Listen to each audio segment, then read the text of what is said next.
We present a collection of thoughts from students and alumni. The following pages, which is a book within nations, some of us have been able to recognize the imbalance of power, the force of conviction, and the power of hatred from afar.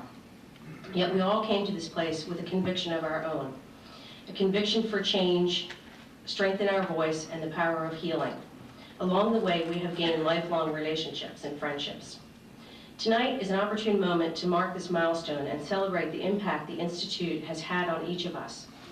There are issues at ICAR, much needed changes that will continue to evolve. We've constantly raised these issues and we will continue to do so because we care for ICAR.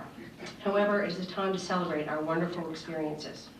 We have gained so much, and sometimes in our hurry and in our feelings of being overwhelmed, we forget to say thank you.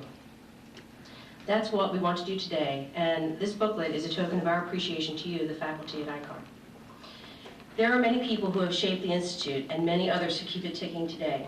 Our thanks to all of the faculty and staff, past and present, for your constant cheer and concern. Our colleagues, let us not forget to say thank you to each other for our friendship that brings such joy, fun, and support to each other. It is intentional that we present this on the day of the Lynch Lecture, as we wanted to show appreciation in a public manner. Just as the Lynch Lecture is a celebration of our work, is a celebration of work in the field, so is this an appreciation of our faculty, whose work in the field includes teaching and mentoring students. Enjoy, and best of wishes for continued success, ICAR students and alumni. Will the faculty please stand for just a moment so we can appreciate them and we can hand them a booklet.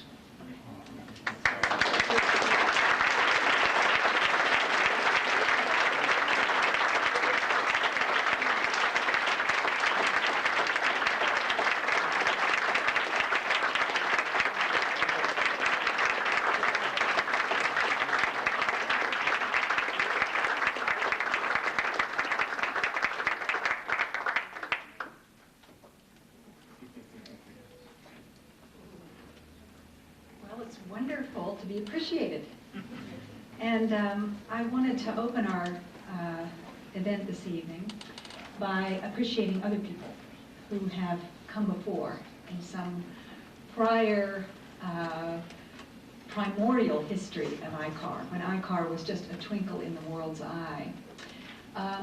There were the parents of Ed and Helen Lynch, who through their teaching and their parenting and their love inspired their children to care about peace, to think about the possibilities other than war, to celebrate our capacity for humanity, to generally do good work. And in their honor, many years later, Ed and Helen Lynch contributed to an endowment to bring forth the Minnie and Vernon Lynch Chair in 1987 for ICAR to celebrate as an endowment that would enable and celebrate research in conflict resolution. So I wanted us to remember that this Lynch Lecture tonight had its beginnings in a set of relationships and family practices from quite some period of time ago. I won't ask Ed, who's sitting over here, Mr. Lynch, exactly how long ago that was, but it's been a while. 1983, he said. Want to publicly acknowledge the deep appreciation that ICAR has for the support of the Lynch family, Ed and Helen's support, their children's support that continues to spill out its bounty to ICAR in the form of multiple gifts. So with that brief and rather primordial look into the history of this lecture, let me now pass the microphone in just a second to our faculty who will introduce our speaker for this evening. Professor Dan Druckmann will introduce the faculty. He himself is the Lynch Chair. He is the third. The first was Professor Lowy, and the second was Professor Clements, who's here with us this evening, the featured speaker, and the third is Dan Druckmann. So, and Dan himself is a social psychologist with a long and distinguished career in research in negotiation dispute resolution. So it's very fitting that he enables us to understand a little bit more about our speaker for this evening. Dan.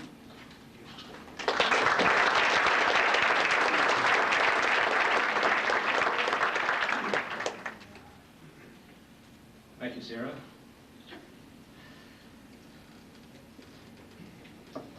I'm really very pleased to say a few words of introduction about my good friend and colleague, Kevin. Kevin has introduced many of our past Lynch lecturers. I think the time has come now to reverse roles and have somebody introduce him as the Lynch lecturer. And I'm pleased to introduce him, my predecessor, the Lynch chair, and our director for more than 4 years. The biography of Kevin highlights numerous achievements, and you can read them in the sketch on the invitation. Let me not bother reviewing those achievements. Suffice it to say that Kevin has been a tireless scholar and peace advocate, a man who's difficult to keep up with, even when on a walk in the woods or on city pavement. What I'd like to do is to get behind the achievements and present in a kind of snapshot form the Kevin Clements that I got to know through the years and to admire. Kevin is a scholar activist, torn between developing and conveying the insights of theory and analysis and contributing to improving the conditions of war-torn and developing societies around the world. The romantic side of Kevin is that of a kind of visionary. The analytical side is that of a careful strategist. This was good for ICAR. I'm sure that it's even better for International Alert, where the success of projects is determined by observable impacts. Although Kevin hasn't developed a career primarily as a research specialist, he has a keen sense of what it takes to do careful research and a strong belief in the value of academic contributions of all sorts.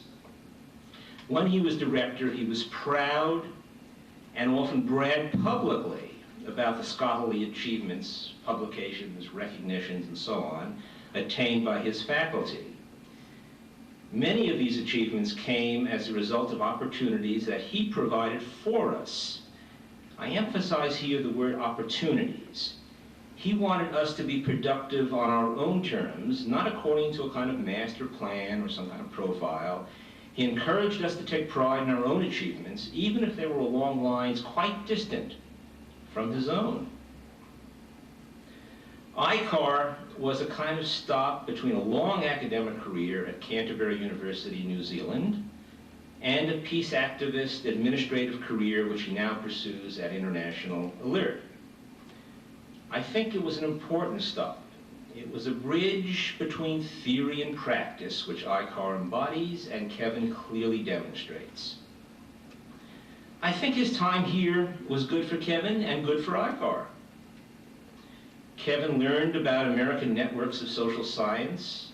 ICAR grew and became cognizant of a larger world of academia, practiced at some of our best universities, of policy making in government, and of the foundation and NGO worlds that Kevin cultivated tirelessly. In a sense, you could say that Kevin put ICAR on the map. He gave it an international profile, while ICAR in turn provided Kevin with opportunities to expand his own perspectives and networks, if not his resume. I was also impressed with the way that Kevin could rise to the occasion. Let me tell you a story about this. Perhaps only Kevin and I remember it. One day, a call came into ICAR from CNN. They wanted to know if somebody could provide an insightful commentary on the hostage crisis occurring at the moment in Peru.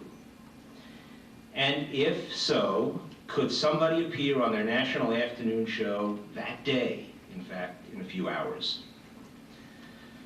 Although I knew something about this event, In my case, I was dressed informally and felt that the occasion called for a more formal attire. So I popped into Kevin's office and asked first, "Kevin, do you have a tie and a jacket handy?" And he did. And then I told him about the CNN request. Thinking that this would be an opportunity for media exposure for iCar, he agreed to do it. I called the network and said we'd arrive in about an hour. So we spent the drive to Washington reviewing the events, and Kevin responded to questions that I thought might be asked. In other words, we reviewed a situation about which we didn't know a whole lot, if anything. We arrived at the CNN offices a few minutes before showtime. They whisked Kevin directly to the studio without prompting, without makeup. The next thing we both knew was lights, cameras, action, you're on. Kevin was introduced as iCar's director, and still trying to catch his breath, provided an insightful perspective on the events and useful advice on approaches that might be taken to resolve the crisis. They thanked us for doing this on very short notice, and we both enjoyed the ride back to Fairfax. Another side of Kevin was revealed to me during my week-long stay in London at his house, having been stranded by September 11th following a conference that I attended in Kent. For much of the week, Valerie, Kevin, and I were transfixed by the television. All of us were trying to make sense out of what was happening in vain. Kevin's first concern was that I try to reach Marge to be sure that she and our family were all right. Needless to say, the lines rang busy all day long and for a couple of days. Despite the tragedy, we all tried to carry on. Kevin took moments from his hectic schedule. By the way, he was in the middle of an international NGO meeting, which was sponsored by International Alert. He took moments from his hectic schedule to reflect and acknowledge, both publicly and privately, the awful events. There was a moment of silence observed prior to a guest speaker from Africa. There was the constant concern for the well-being of our families and friends in the US. And there was the quiet reflection about how this could have happened and where were we to go from here. On my part, I interacted with the folks at IA. I saw a comedy about two self-absorbed psychiatrists and played tennis with Kevin and Tim. Well, Kevin even bought a new racket for the occasion. But more than these distracting activities, it was Kevin and Valerie's generosity, their concern, their commitment to the welfare of friends, colleagues, the community, and the world that stood out. Those are the qualities that endear Kevin to us all. They're the qualities that will no doubt be in evidence during the next half hour or so as he provides us with a perspective on the international events that we were all groping to understand during the week of September 11th, 2001. Welcome back, Kevin, and cheers.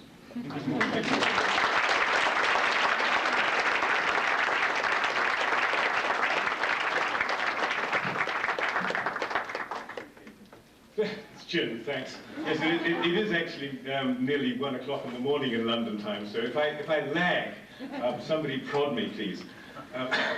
Thank you, Dan, for that introduction. I do remember that hostage interview with great pleasure. And I was very pleased you gave me some prompting on the way because it made me sound highly authoritative in the first 10 seconds. When I was the Vernon and Minnie Lynch chair of conflict resolution, I never got invited to give an inaugural lecture. And that's the custom in most British universities. So I'm very pleased that my friends and colleagues have invited me back to give a valedictory lecture. It's my great pleasure to come and share some ideas with you. And I want to thank all my colleagues for the wisdom they shared with me over the 4 years I was here. And I also want to, again, pay a special thanks to Edwin and Helen Lynch and the wider Lynch family for their belief and confidence in the strange beast we call conflict resolution. And I want to publicly thank them too for this gift of Mason Neck, which is a peaceful home in woodland they've developed, and I think it will continue to be a space dedicated to the quest for peace and security well into the 21st century and beyond. So thank you. So thanks to all of you, the Lynch family, my friends, my colleagues, students and comrades who dedicated your lives to the long and arduous struggle for justice and peace. If I have a text tonight, it comes from Martin Luther King. It was he who said, quote, Wars are poor chisels for carving out peaceful tomorrows. And I could just finish there and ask a question, actually. But I won't, because a publication has to come out of it, and I promised to give 30 minutes. So the question is then, what kind of peaceful tomorrow are we carving out with this chisel, which is called the war on terrorism? And here I want to just acknowledge again, because I realize that this is an issue which is still very raw and sore with many of you. The attacks on the World Trade Center and the Pentagon were a salutary reminder that there are no absolutely secure states. They expanded the possibility boundaries for those committed to violence. The unthinkable was thought, the undoable was done, and the most powerful nation on earth was reminded of its own vulnerabilities. So 6 months on, I want to extend my deepest sympathy to all those who continue to grieve and experience deep anger at the loss of loved ones. And from the other side of the pond, I'd like to extend my sympathy to America for having lost its innocence. Because I think those events really brought home the realities which people have been grappling with in the other parts of the world for many, many years. And they brought them home in a graphic, tragic, and immediate way with the loss of many innocent civilians. So I want to start with that, because in case you think that any comments I make are critical, they're really, in a sense, meant to be given sympathy with that tragedy, with the grief and the pain and that gap which you're now experiencing, and which we all experience when we experience a loss of innocence. And so I think that's where I begin. And where I'm sitting, because I have so many dear friends in America, and because there are so many diverse perspectives and cultures here, and because America is such a vibrant, lively place, I really want to make these comments in love, in sympathy with you, but as a critic, because I think that the events of September the 11th and probably the quite justifiable response in terms of the war in Afghanistan really run the risk now of leading us into a morass, which will generate the very insecurities which the government's trying to prevent. So I'm sorry if I sound like a kind of a Jeremiah from the other side of the Atlantic, but since President Bush said, on his 20th September address to Congress, freedom and fear, justice and cruelty have always been at war, and we know that God is not neutral between them. I think it's important that, that the United States doesn't kind of privilege its suffering over the suffering of others, that it doesn't harness God to its manifest destiny and forgets the rest of the world.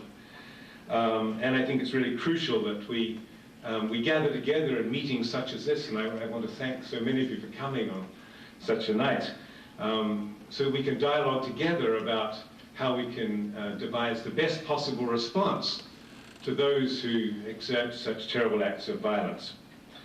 So like all events, I think this is a challenge and an opportunity. The challenge is to take the time to grieve at yet another example of man's inhumanity to man and women. The opportunities to start asking the deeper, more fundamental questions about the creative and new ways of dealing with violence, and ensuring wherever possible that it's contained and only ever considered when non-violent options have been exhausted.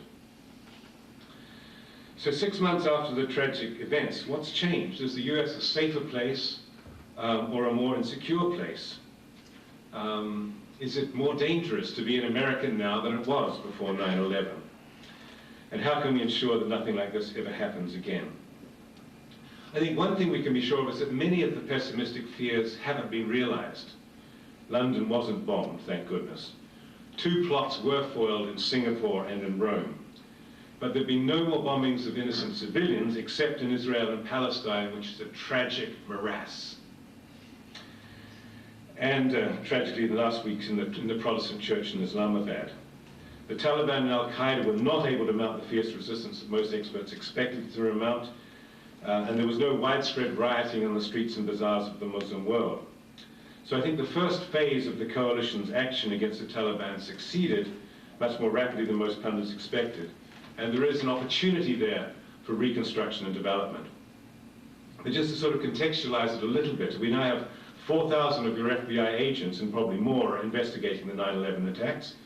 12 US soldiers have been killed in combat during the war in Afghanistan. 14 have died in non-combat activities. But 3,608 innocent civilian Afghanis have been killed as well. Collateral damage, sometimes called. Compare these with the airstrikes in Kosovo, which killed 500, or the 3,200 Iraqi citizens who died in the Gulf War. So if you're looking at kind of a calculus of pain, the 3,000 people who were killed in New York and Washington have now been balanced by 3,000 in Afghanistan. These are not Al-Qaeda and Taliban, these are innocents as far as we can tell. Walmart, incidentally, has sold 3 million US flags, 10 times its usual number in the last 6 months. The Dow Jones Index is now worth 386 billion, or 11% more than it was on 10th of September, so the economy is not in the funk it was in. And as we know, there's a very, very vicious cycle taking place in Palestine. So the challenge, therefore, is what are we going to do about this thing we call terrorism? How do we ensure that we're not cowed into submission by it? One of the things which I've been most shocked by in the 24 hours I've been back is the fearfulness of America. If you look at, I mean, I know that, you know, there is a sort of a state of war in place, but when you look at all the concrete buffers that have been set up around the State Department and all the government buildings, and you look at the way in which people are reacting to those who are different, there's a kind of a fearfulness, which to me means that the terrorist has succeeded in part. So a big challenge really in all of this work is how to confront and overcome that fear. Because if you operate from a position of fearfulness, then I think it's likely that you're not going to operate in the kind of most reasonable and rational way possible.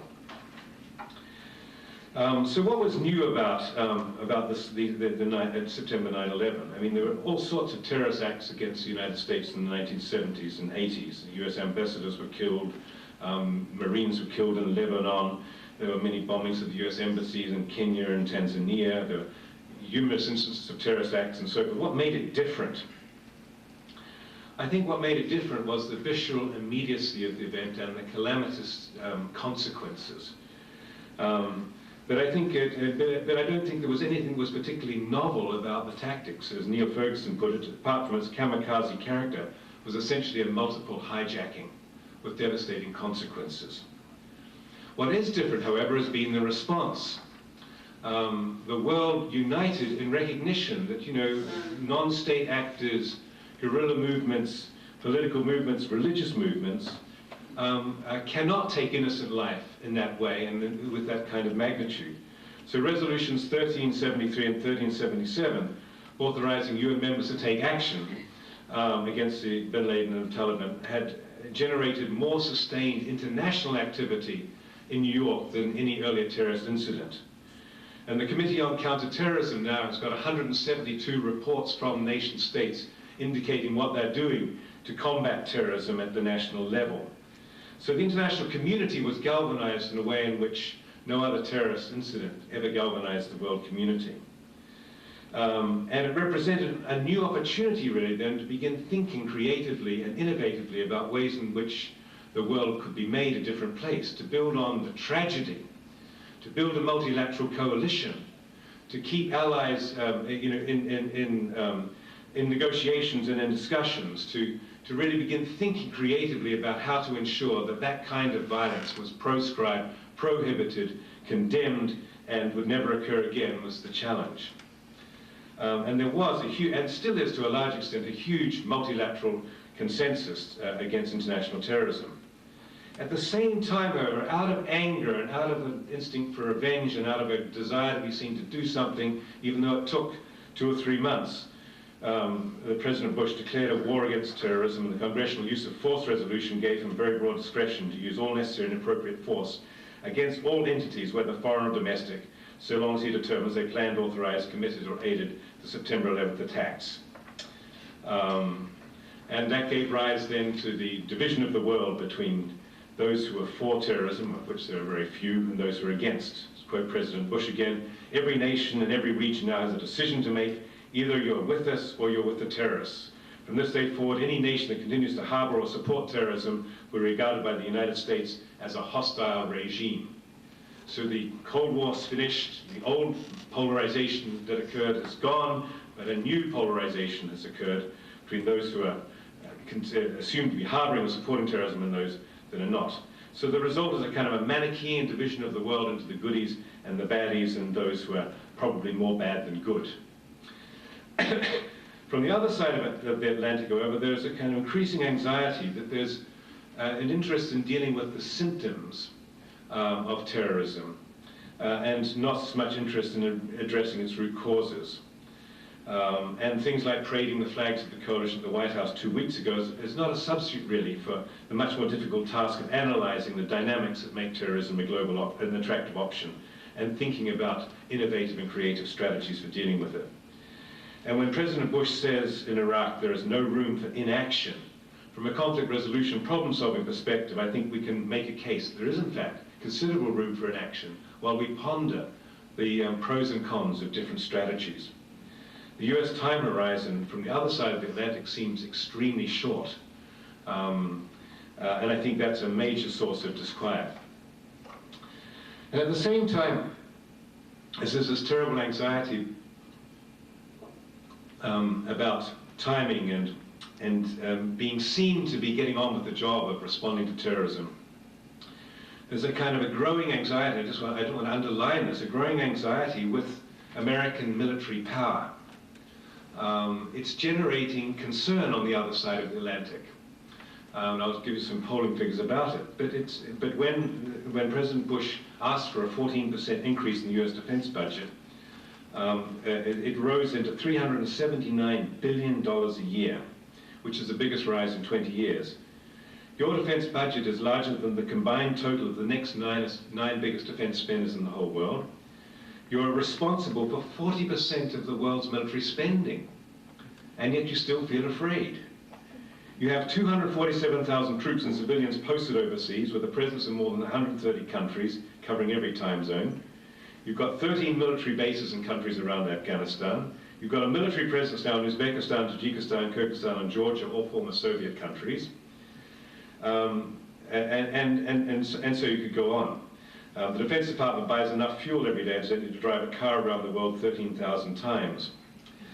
The US spends an average of $28,000 on research and development for each member of its armed services compared to the European average of $7,000. You're spending gazillions on defense.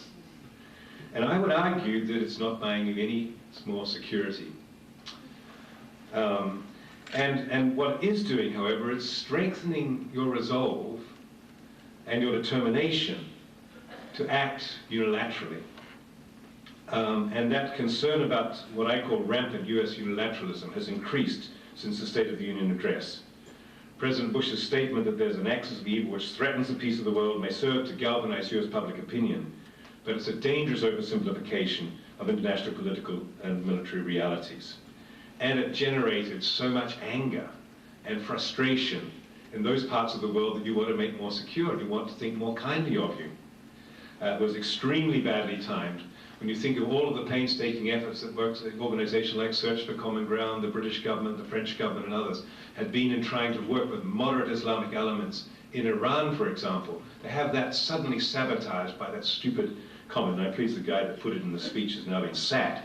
But I mean, that stupid comment meant that all of the anger, which in a sense was beginning to be subdued, simply surfaced again. And there's a huge growing difference of opinion across the Atlantic. There's now a divide, I would say, between Europe and the United States, which is quite bizarre because Europe and the United Kingdom in particular are the most fervent allies of the United States. Chris Patton, the EU Commissioner in charge of external relations, on the 7th of February accused the Bush administration of a dangerously, quote, absolutist and simplistic stance towards the rest of the world. The French Prime Minister, Lionel Jospin, warned the US not to give in to the strong temptation of unilateralism. And at last week's summit in Spain, apart from the United Kingdom and in Italy, all other European nations basically expressed grave reservations about the war on terrorism and where it was going. And I think there are two paradigms that are now working. One is, I think, which can be characterized in Europe, is that which is committed to identify ways and means of solving world problems by more peaceful, regional, multilateral means. And there is that which is based in the US, which I think is much more based on realpolitik, much more suited to an old pilot bipolar world than a new interdependent global community. And I think the European Union is much more sympathetic to what we would understand as collaborative problem solving. It's as sympathetic to addressing the root causes of violence as much as its symptoms. And so I think, and it's trying to really begin identifying the needs and interests and fears and concerns of all the relevant parties. So the US administration's request for a $48 billion increase in defense spending, if I can just put this in context for you, is the same amount as the whole world spends on development assistance every year. Europe supplies 55% of the world's development assistance, and Europe's policymakers don't want to see these proactive development and peace-building initiatives challenged or undermined by US assertion of the primacy of military solutions and a secondary emphasis on diplomacy and politics. And so on the other side of the Atlantic, there really is an assertion of the political over the military, and here there's still a strong sense, despite all of the kind of conflicts that occur between the different branches of your armed forces, there's still a strong sense that the US prefers a military solution to speak with a big stick in its hand, in one hand, and to extract the diplomatic concessions in the other. And that's not being helped, incidentally, by the forthcoming Monterey Conference, which is the pledging conference on development assistance, where there's a great hope that the world's wealthy nations can push development assistance to $100 billion from the 54 that it is at the moment, 48 billion that it is at the moment. And there was a great, the United States delegates said they were very unhappy about the UN trying to meet the UN target of 0.7 from the average of 0.22%. And that resulted in a lot of diplomatic messaging and so forth, backwards and forwards. And the end result of that was President Bush's statement he would commit $5 billion between 2004 and 2007. As long as the countries that receive this aid would stamp out corruption, reform their economies, and would walk the hard road of political, legal, and economic reforms so all their people can benefit. That's also been contradicted in the last couple of days by our Treasury Secretary Paul O'Neill, who just challenges foreign trade and foreign aid in general, and can't see any good that's been gained from it. So there are a whole set of, I think, some fundamental differences about the ways in which the United States and Europe views tackling some of these problems at the structural level and at source. This is compounded, and I think it's compounded as well by a rejection, really, of multilateralism, of working together with others in the solution of these problems. And I don't know how Representative John Bolton, your US Undersecretary of State for Arms Control, is, but I mean, he sounds a sort of a dangerous guy if you're interested in collaboration.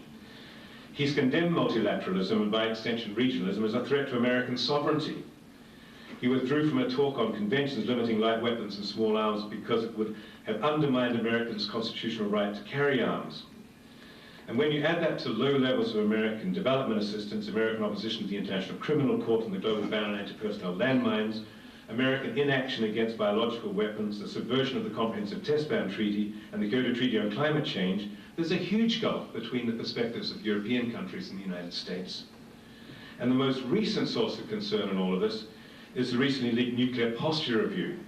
This is not only a challenge to all theories of nuclear deterrence, it's a major assault on all the nuclear arms controls treaties that have been negotiated over the past years. And you can say, well, it's simply a kind of a public expression of what the Clinton administration did, but when you start declaring that you have a nuclear war, the possibility of waging nuclear war against China, Russia, Iraq, North Korea, Iran, Libya, and Syria, and also a deteriorating Arab-Israeli conflict, that sends shockwaves because the Russians are on the American side in relation to the war on terrorism. China is kind of doing its bit in the war on terrorism.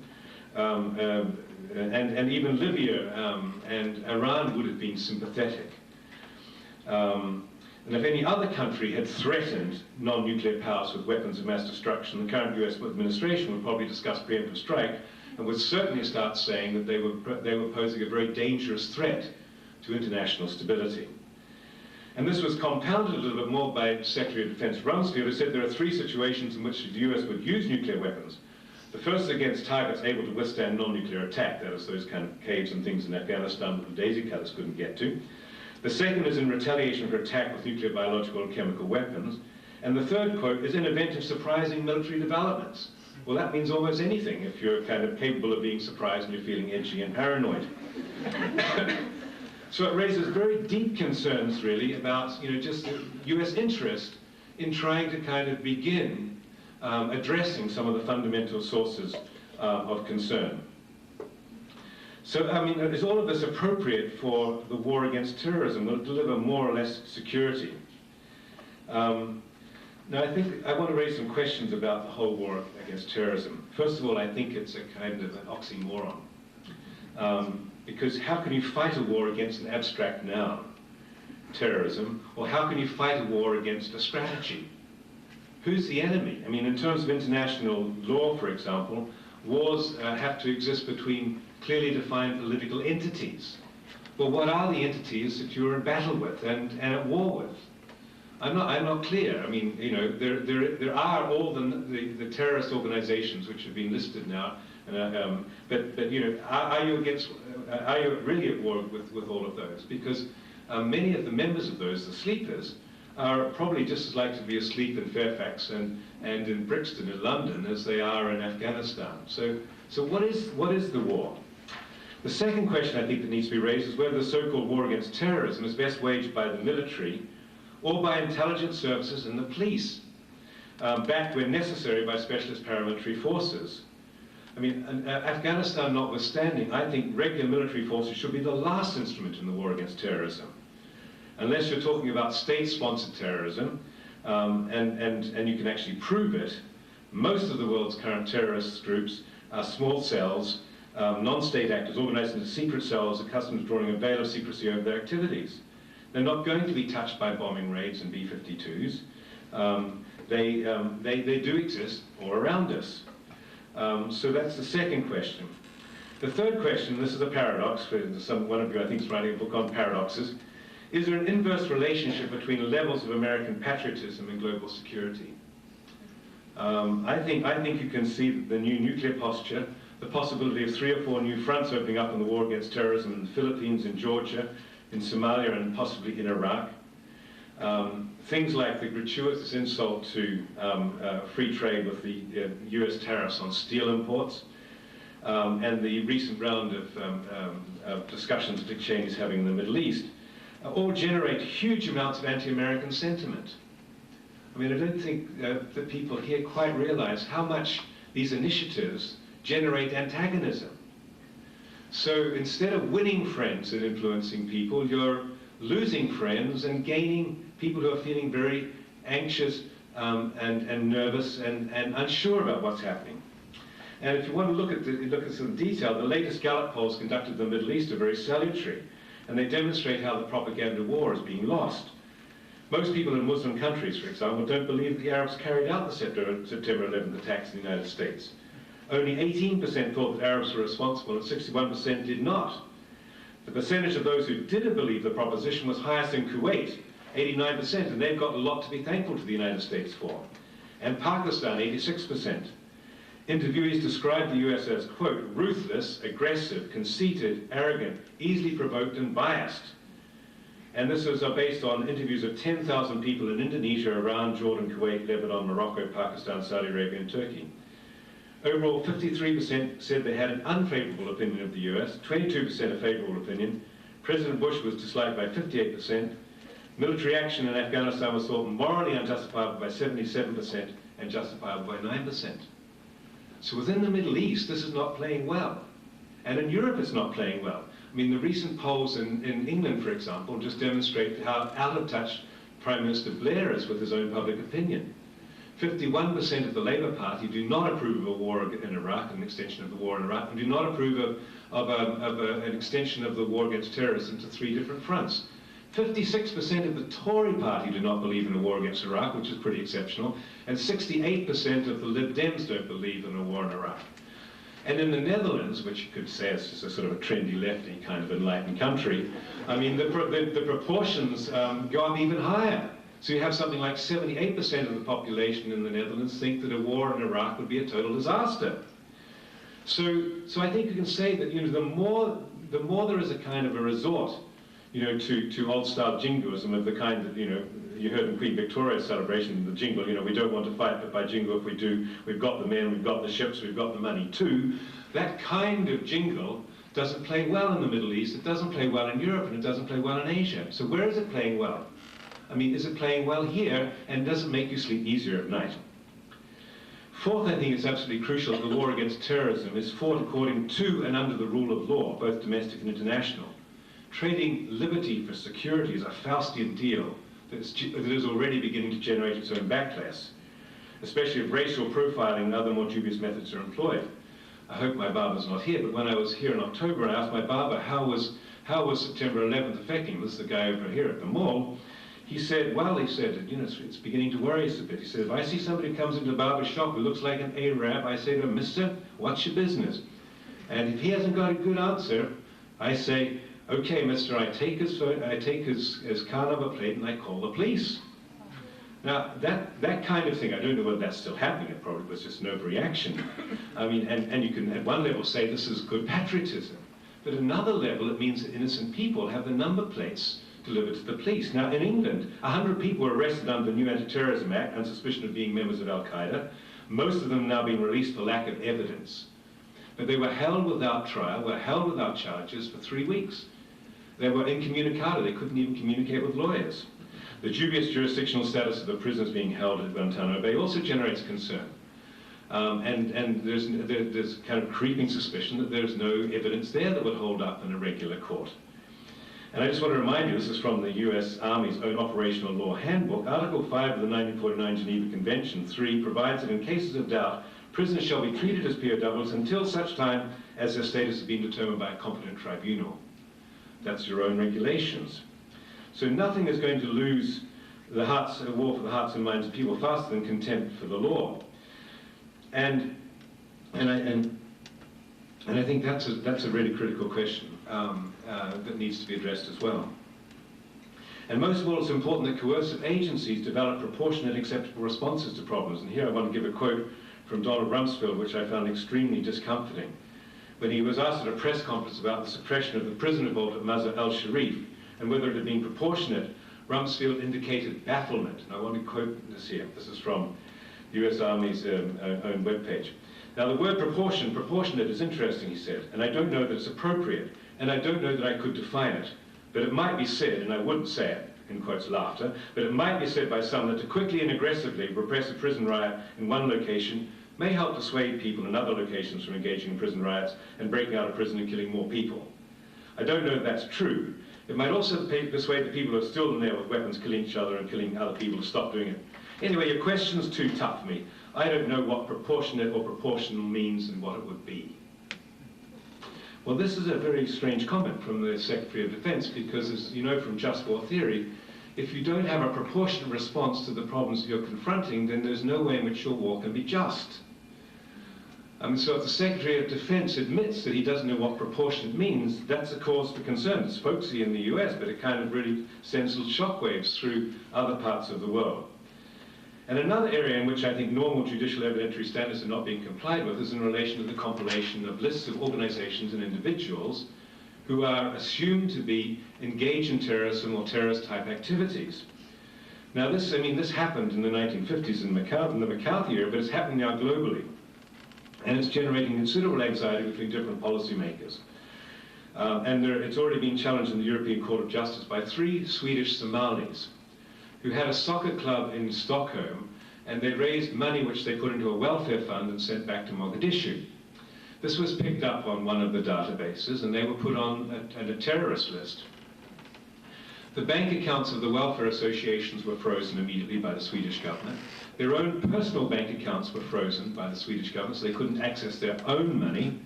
And they have no legal recourse because Sweden was acting under 1373 at the request of the Security Council on the basis of the evidence and intelligence which had been supplied by the CIA.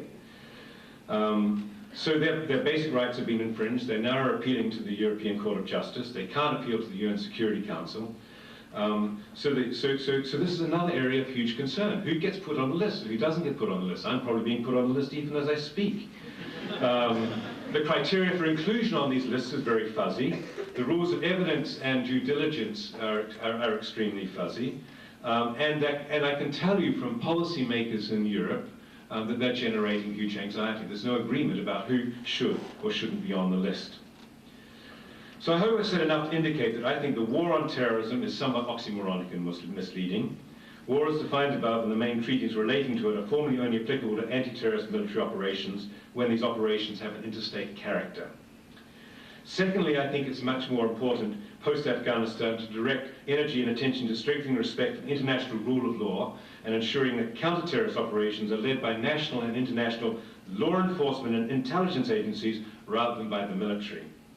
And that would mean that you reserve the military operations for those occasions when states become safe havens with global terrorist operations. Thirdly, I think by expanding the fronts of the war against terrorism to Georgia, the Philippines, Somalia, and elsewhere, and most worryingly Iraq, is seriously destabilizing international relations because it confuses domestic and global agendas, and in the case of Iraq, may be based on spurious evidence. For example, people like Dr. Qadir Hamza, a high-level defector from the Iraqi nuclear program, wants to see Saddam Hussein overthrown. He's one of the sources. The other person, Adnaid Saeed al-Hadiri, an Iraqi civil engineer, is a source of information on chemical and biological weapons factories.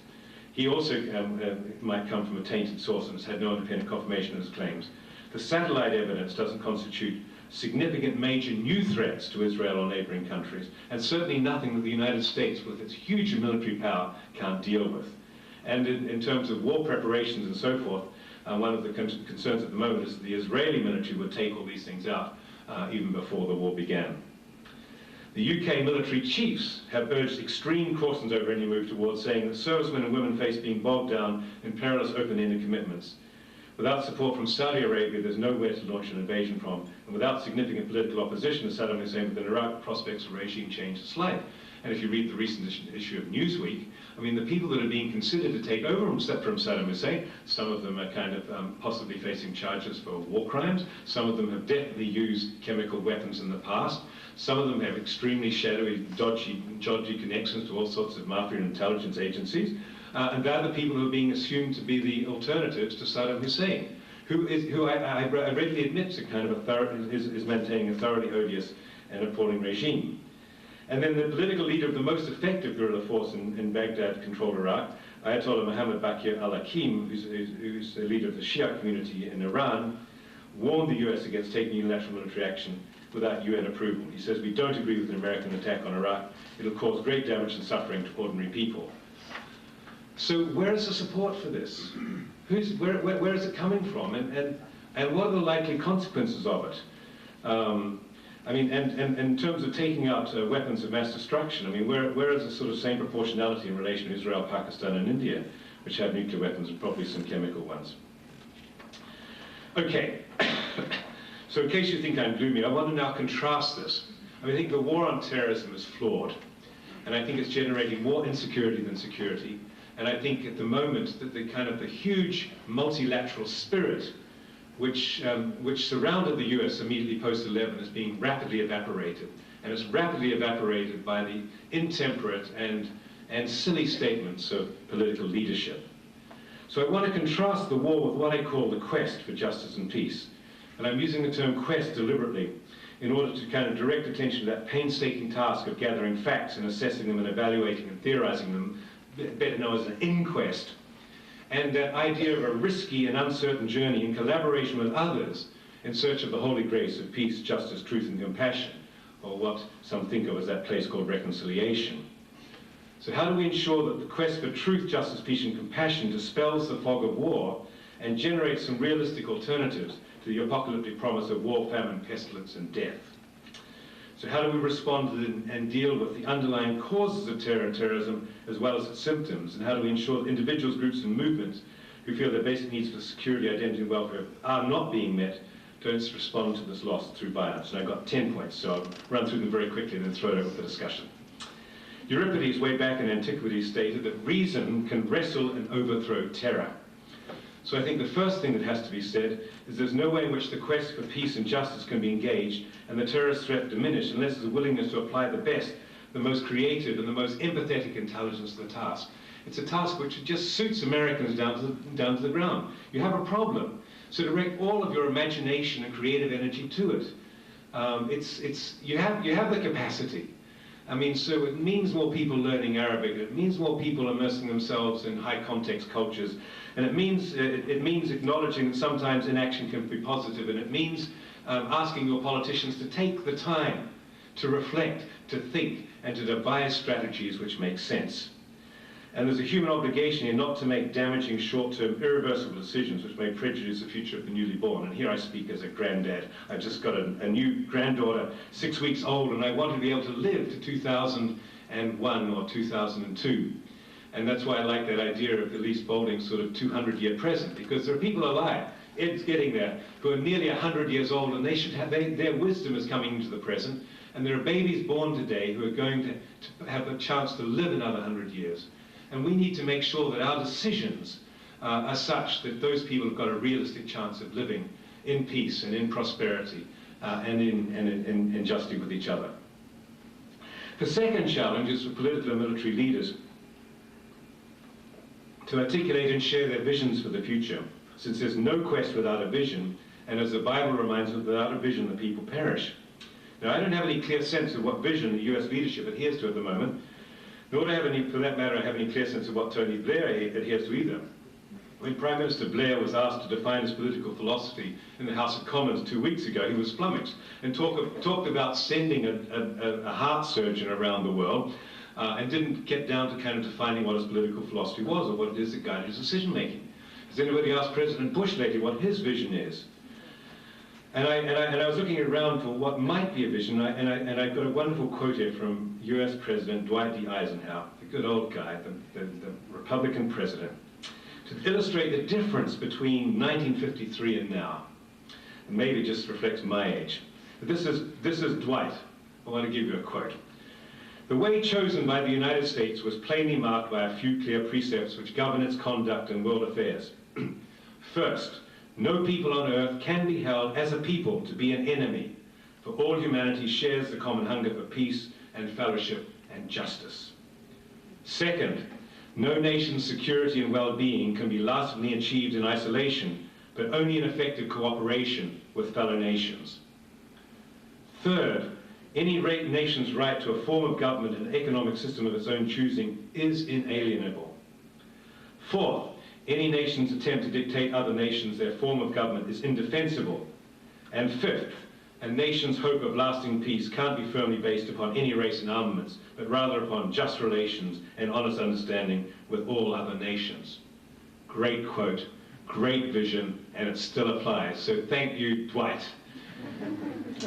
And he went on from that to say that every gun that's made, every warship launched, every rocket fired signifies in the final sense a theft from those who hunger and who are not fed, those who are cold and not clothed, and so forth.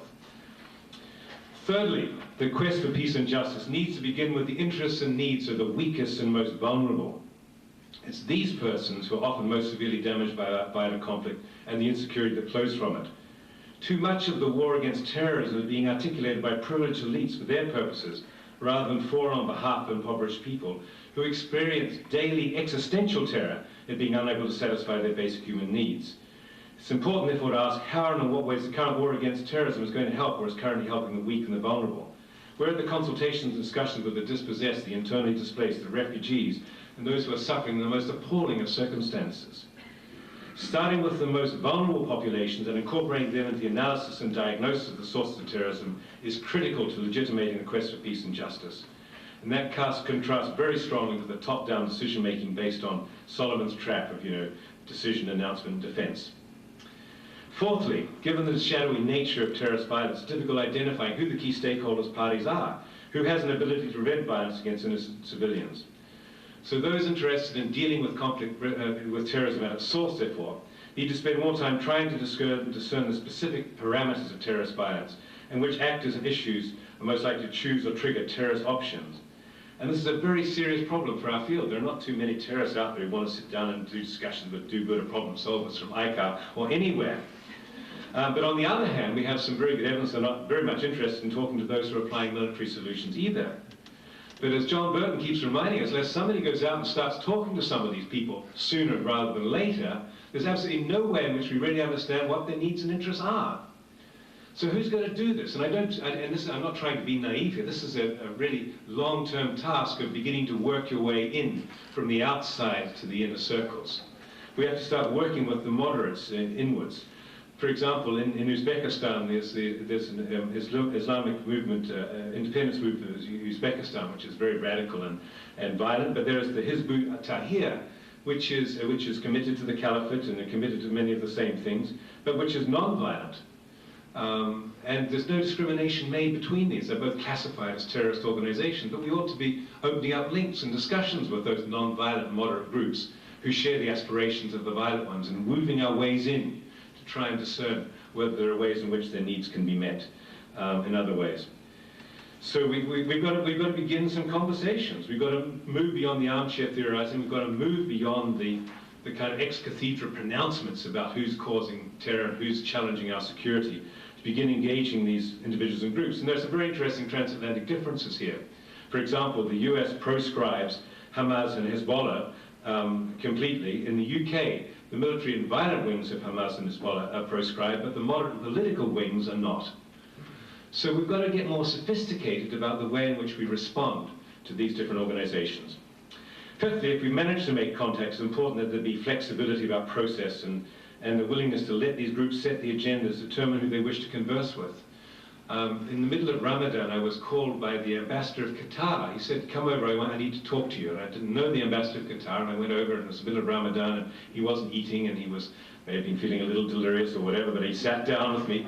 3 hours later, he had told me everything from the pain and anguish that he was feeling with every bomb that was falling on Afghanistan, the anguish he felt because the Qataris foreign ministry had shared its intelligence enthusiastically with the US, but the US hadn't shared its intelligence with them. He then told me about the humiliation experienced on a daily basis by rich Arabs, Qataris, coming to London and being harassed at Heathrow Airport because they were all assumed to be suspect terrorists, and these are people who have houses in Mayfair and elsewhere. He then told me about the persistent kind of humiliation they experience as they're asked for their money and are treated as oil rich, but then are not given the respect of ordinary human beings. An astonishing kind of discussion. I mean, he just wanted to unburden himself. This is the ambassador of Qatar to London. I mean, he had no need to unburden himself to me. And if he was unburdening himself in that way, just think what it must have been like to be in the bazaar in Baghdad or Jordan, in Amman or somewhere, and what they were feeling. Sixth, as can be seen from the first 5 challenges, the quest for peace and justice requires considerable courage. It's not a task for those seeking a quiet and tranquil life. It requires a new look at the concept of heroism.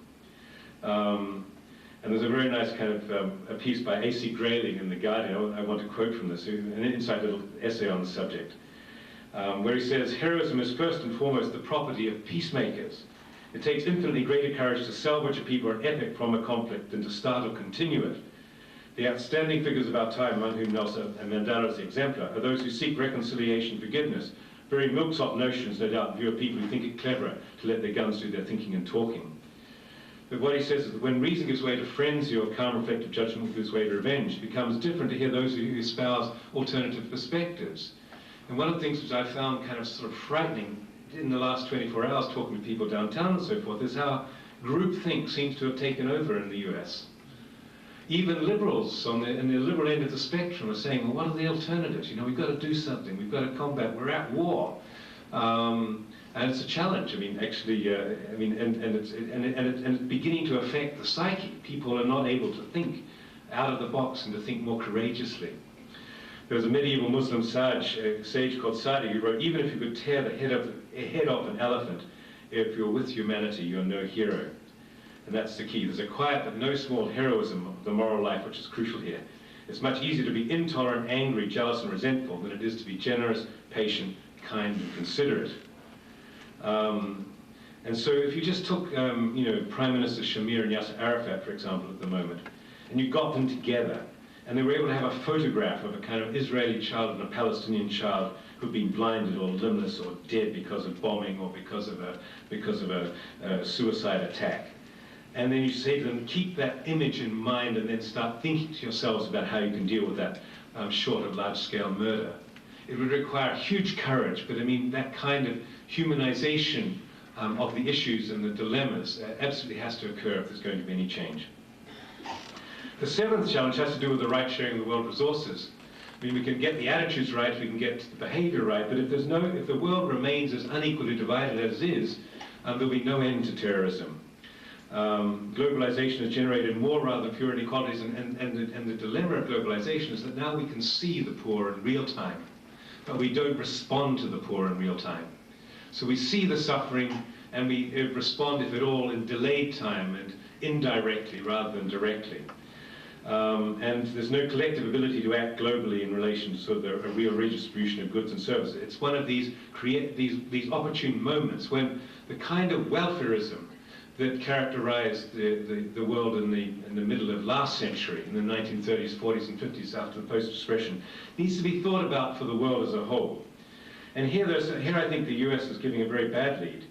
10 years ago, for example, the income of company directors was 42 times higher than that of blue-collar workers. In 2001, it's now 419 times higher than that of blue-collar workers. 95% of the surplus of the 1,100 billion generated between 1979 and 1999 has been appropriated and consumed by 5% of Americans. And that's reflected throughout the rest of the world as well. I can go through all the statistics if you like, but I mean, it's a challenge. How do we respond to that with the kind of standards of honesty, fairness, justice, and responsibility which lie at the heart of the US Constitution? How do we persuade, your Secretary, your Treasury Secretary and President that 1% of the development target, I mean, is a reasonable objective for the United States with all of its wealth? I mean, as I say again, the 14% increase in the defense budget, the 14% increase in the defense budget was equivalent to the whole world's development assistance. The eighth challenge has to do with the promotion of democracy, human rights, and good governance. I'm not going to deal with any of these things unless there is attention paid to that. And this requires attention to nation building, it requires attention to the people that you try and put in place. It requires fundamental transformation. And here, the ambassador of Qatar again said, look, we're pushing at an open door. This is the moment to begin democratizing, the Gulf states, Saudi Arabia, et cetera, et cetera. But it's a challenge all around. It's a challenge to Africa. I mean, the election which Mugabe has just stolen in Zimbabwe is a challenge to democracy and good governance. But it's something that has to be engaged as well if we're really going to deal with terrorism at its source. Ninth, the small amount of research to be done on the psychology, sociology, and politics of terrorist activity suggests a need for much more understanding of what positive and negative incentives will yield changes in their behavior and a willingness to think about alternative nonviolent processes for dealing with their personal and political problems. The war against terrorism is notoriously unclear about its objectives. In the Philippines, for example, there are 600 American advisors for, at the very most, this is on best intelligence advice, 80 to 110 Abu Sayyaf guerrillas and terrorists. What's the plan? I mean, is there a desire to kind of capture, put these people on trial, have them brought before a court of justice, and then reform them? When I asked the president of the Philippines about this at a meeting at ISS, she had no clear answer. And then, at an unguarded moment, it was stated by one of the advisors that the point of their operation is to neutralize them. But when I spoke to an American ambassador about neutralization in New Zealand in the 80s, I said, what do you mean by neutralize? He said, neutralize means neutralize, eliminate. So is there a real desire to kind of begin engaging these people as human beings? I mean, or is there still a desire to kind of see them as subhuman and so forth and dehumanize them?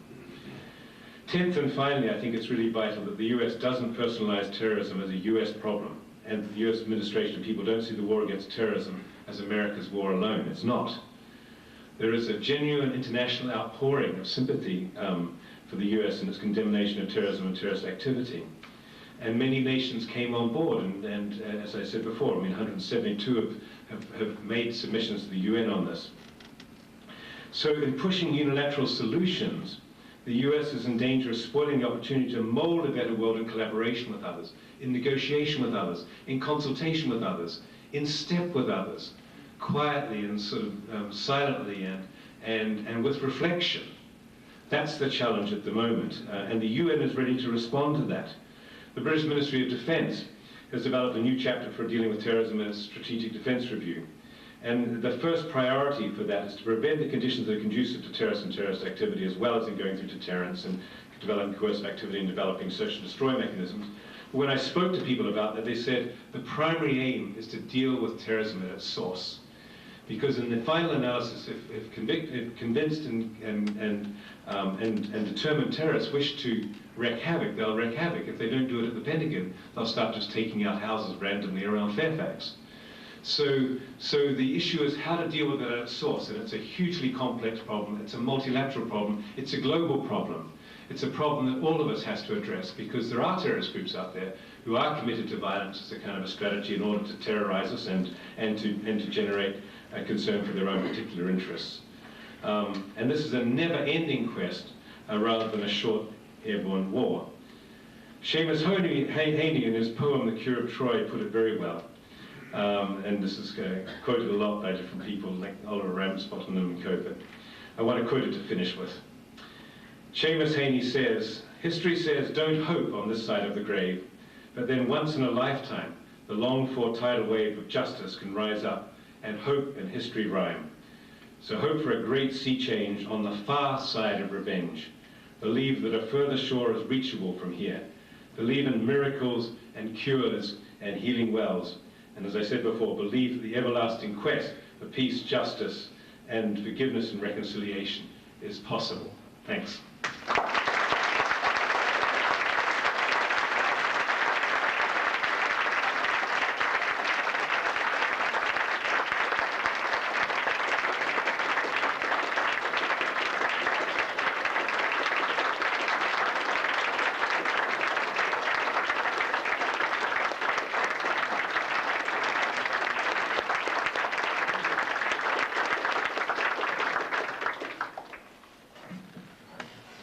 Well, that was extremely interesting and challenging. I do think we have some time for questions, so let's begin. Not too many, but certainly a few.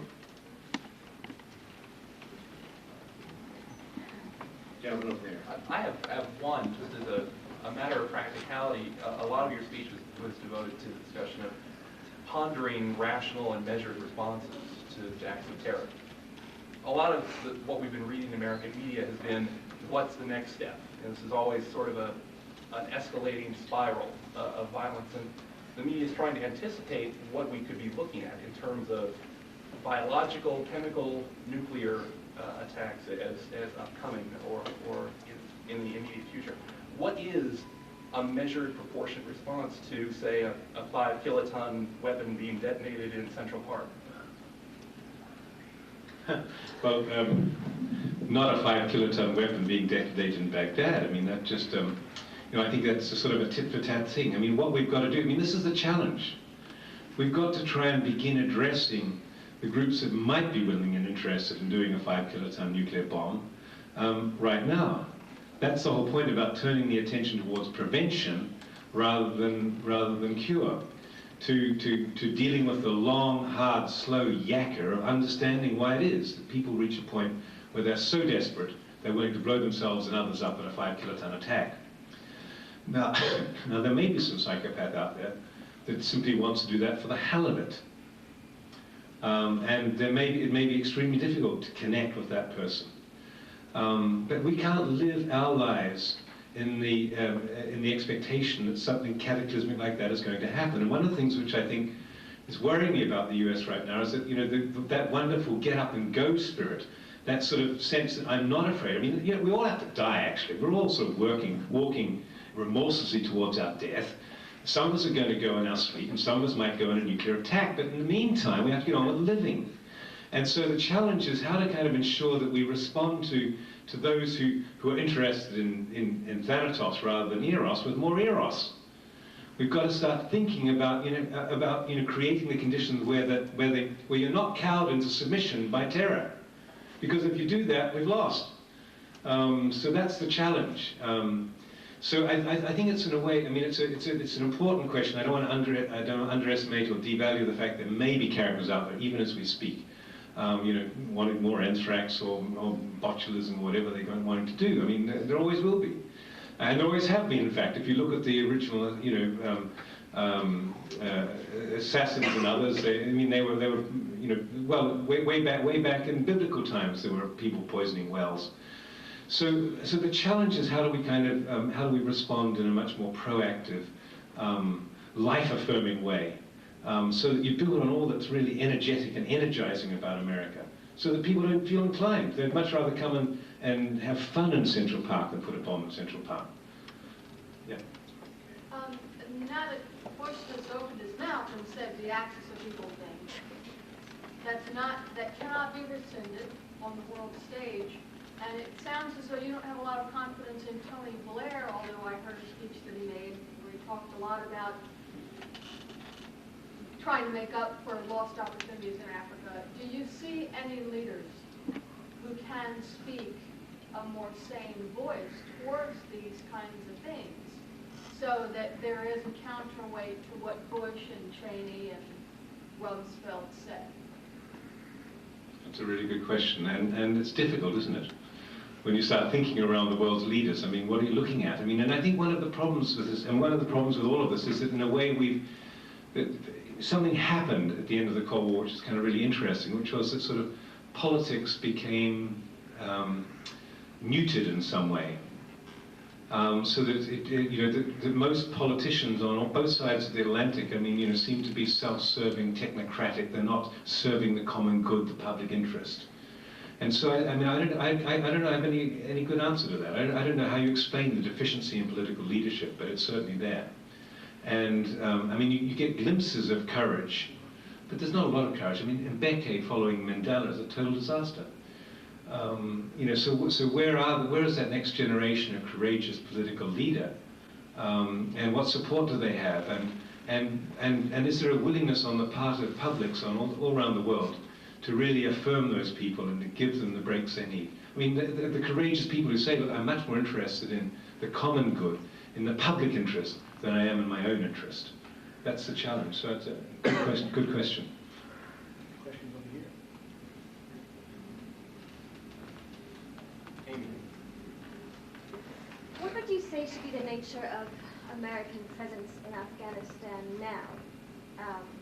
Let's assume that Bush would call off the bombing raids and might reduce the military presence significantly. What would you suggest in terms of aids for development or dialogue between the various members of that new government? Well, I think it's very challenging, and I think it's a long-haul process. There's not going to be a kind of a vibrant, secure Afghanistan for 20 or 30 years. And one of the problems that we're discovering in relation to all of these complex humanitarian emergencies is that the attention span of the world community is about a year.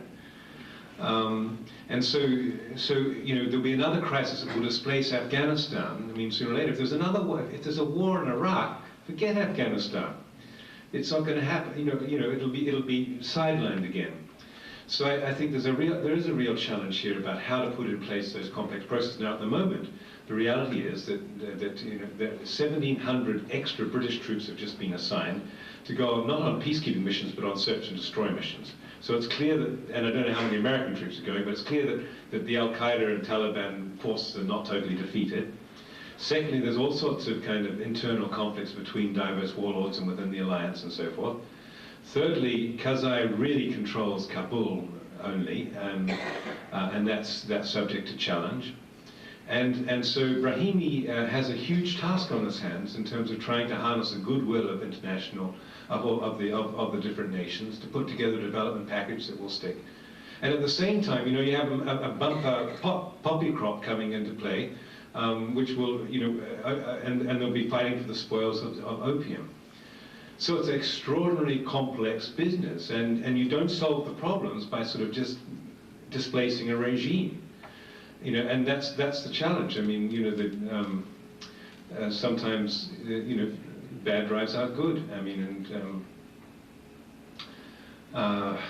it's a challenge. Tamara. You've talked mainly about government responses, and obviously you work for an NGO, you're the head of a very influential NGO, and there's a large network of NGOs. What would you suggest might be the role of the NGO realm in working on some of these issues?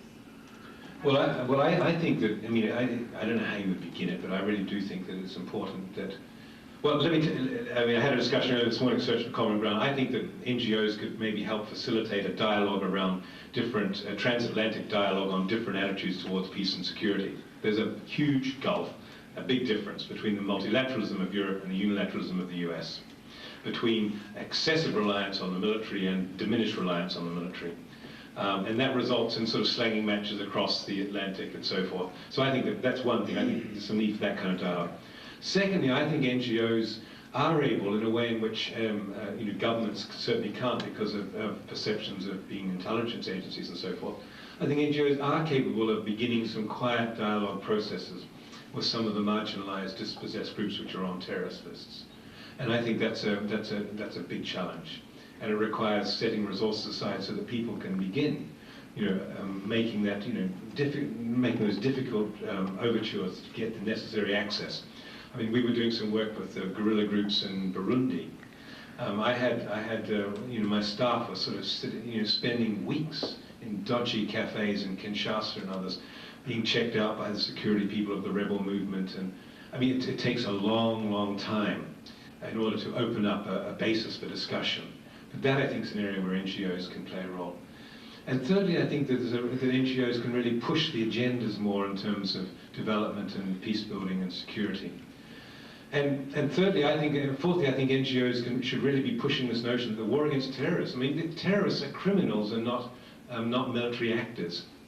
And so I think that we can play a role in criminalizing terrorism, making sure it's dealt with by intelligence and good policing and beefing up Interpol and creating new and imaginative ways of marginalizing those who are committed to kind of putting 5-kiloton nuclear bombs in Central Park. Back there. Your comment about the loss of innocence really resounded with me. And one of the things that it seems that it has really reflected upon is the fact that we are now acting as the people in conflict that we are here to study. And while I don't agree with the government's policies, I guess my comment is, you seemed outraged that we're acting that way.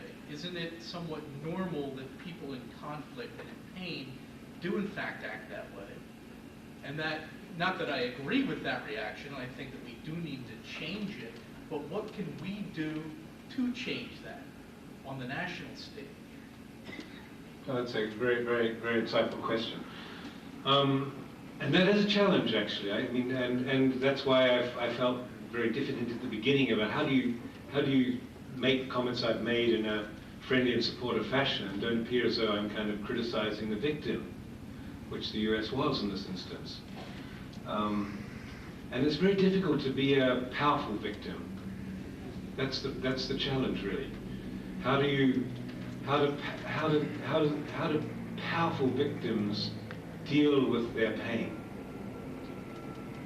And that's the real challenge, and that's the challenge that requires courage, because powerful victims have to be very, very super conscious of not generating the opposite of what they want to generate, by overreacting, by imposing their will, by engaging in the same brutalization which they've experienced. I mean, it's outrageous in the Israeli military right now, arrest Palestinians and write numbers on their arms. But it's playing back a kind of an earlier trauma. So this is the opportunity for the U.S. leadership. I mean, that's why I quoted from Dwight Eisenhower, the U.S. leadership to rise to the occasion and exercise magnanimity in this moment of pain and at this moment, but not defeat, because America is not defeated. The Dow Jones is up again. You have more resources at your disposal than any other country in the world. You have more military resources at your disposal. You're not defeated. So it's magnanimity, in power. I mean, that's the challenge. Time for a couple more questions. Yeah. I clearly understand your point about trying to do a preventive approach to the variety of causes. But what I was hearing is that you were saying that the terrorists, let's say that Al-Qaeda per se, are a criminal organization. Is it possible to have a negotiated settlement with a criminal organization? And if it is there an issue of ripeness of when to begin that process in terms of that dispute? Well, you see, they only become a criminal organization when they commit criminal acts. So if you take the moderate Islamic movement in Uzbekistan, for example, I mean, they're being arrested not because they've committed criminal acts, but because they're espousing something which the government disagrees with. And so I think that the crucial question really is to kind of begin working with these groups before they commit the criminal acts. And then once they've committed them, then you have sanctions. I mean, there are international laws against terrorism and national laws against terrorism, and they have to be dealt with as criminal acts in that sense. Now, you can't negotiate with somebody that's just blown up a building or, you know, committed a kamikaze attack on the World Trade Center. I mean, that's the capabilities, and so many more does really not have nuclear strike capabilities. Well, I mean, we're in a sort of a mixed situation here because, I mean, on the one hand, there's a sort of nuclear posture review, and on the other hand, we've got a kind of a desire to build down, you know, the Russian nuclear arsenals, which is a good thing. I mean, my anxiety is that there's a desire to break the Comprehensive Test Ban Treaty with a miniaturization of warheads to kind of, so you could actually use them in a war-fighting situation. What's objectionable about putting non-nuclear powers on the nuclear strike list is that infringes what America said it would not do, which is to kind of threaten a non-nuclear nation. And it's threatened. It's threatening Libya, it's threatening Iran, it threatens Iraq, and it may be possible in the Arab-Israeli. They do have nuclear weapons, but I mean in the Arab-Israeli context. So you have innocent civilian populations who now are on a list where if there's an unforeseen military circumstance and this goes into a new nuclear war plan, they could be subject to a nuclear attack. I mean, obviously the thresholds are still high and so forth, but it's just dangerous talk. It's loose and dangerous talk. Now my preference is to kind of, you know, again for the US to lead by example. I mean, it doesn't need the nuclear weapons because you've got such superb conventional strike capability. You know, you can land a missile on a pin. With the guided systems available to the US right now, you don't need to have a tactical nuclear weapon to do that.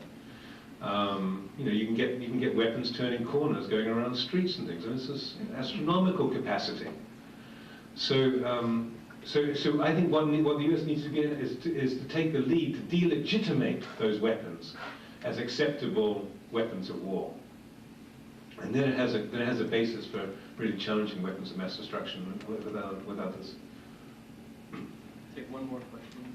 Yes, I think today's speech was obviously based upon what already happened in terms of U.S. military strikes in Afghanistan, which are going to be probably terminated in terms of full-scale operation. And maybe for the sake of future learning process, the present and future learning process, I just want to hypothetically turn the clock, you know, backward, and then go to the point right before the military attacks started. Given the rationale that you provided, what could have been done? If, for example, multilateralism is the rationale that we have to take, does that mean, for example, you know, before the attack started, does that mean that the U.S. should have waited long enough such that the multinational coalition can be strengthened, and it is not the U.S. military action, but the UN police function of some kind that capture Al-Qaeda? Does that mean that the U.S. should have withdrawn, for example, the troops in the holy sites, which probably have angered the people according to that theory, and so on and so forth? What concrete policies could have been adopted in your opinion? Hypothetically, it's 2 o'clock in the morning in London. Because this is my class as well. Let me say, before September the 11th, Afghanistan was beginning to flicker from the world horizon. There had been actually a strategic plan developed for Afghanistan, which countries were trying to pledge for, and it was supposed to be a multilateral initiative in relation to Afghanistan. And it wasn't flickering high enough on the international sort of response scale. So it didn't get into place, and so some of the kinds of strategies for development and temporizing the Taliban and so forth didn't take place. And it's always easy in hindsight to say what might have happened. But I think that certainly, in retrospect, much greater sense, I mean, there are now US forces in 130 different countries out of the 184 countries in the world. That's a huge number.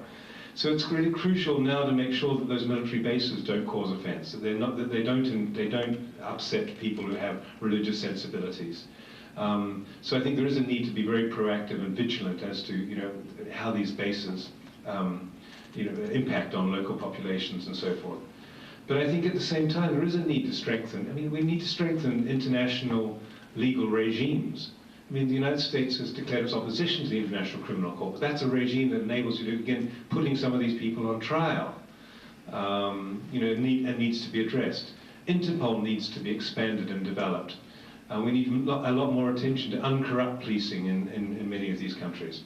So lots of complex issues, but I think the challenge really is to begin identifying multilateral agendas to solve the kinds of diverse problems in negotiated and collaborative ways. That's our promise, and that's what we're bringing to these discussions. Kevin, I'm actually struck by the asymmetry of the polling data, how unpopular the war on terrorism is abroad and how popular it is here. Meaning, how do you possibly get through to not only the administration, but the American public with these more complex messages, which remains a challenge. I'm not asking that as a question. This was deja vu. I remember the days when Kevin used to challenge us regularly when he was here, and it was a pleasure to have him here to do it once again, and this was a very thoughtful talk. I think we all appreciated it. Let's give him a great hand. And.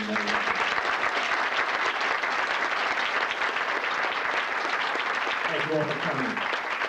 I just want to say at the very end, thanks again to the Lynch family for making this endowment and this professorship possible. So thank you, Lynch family.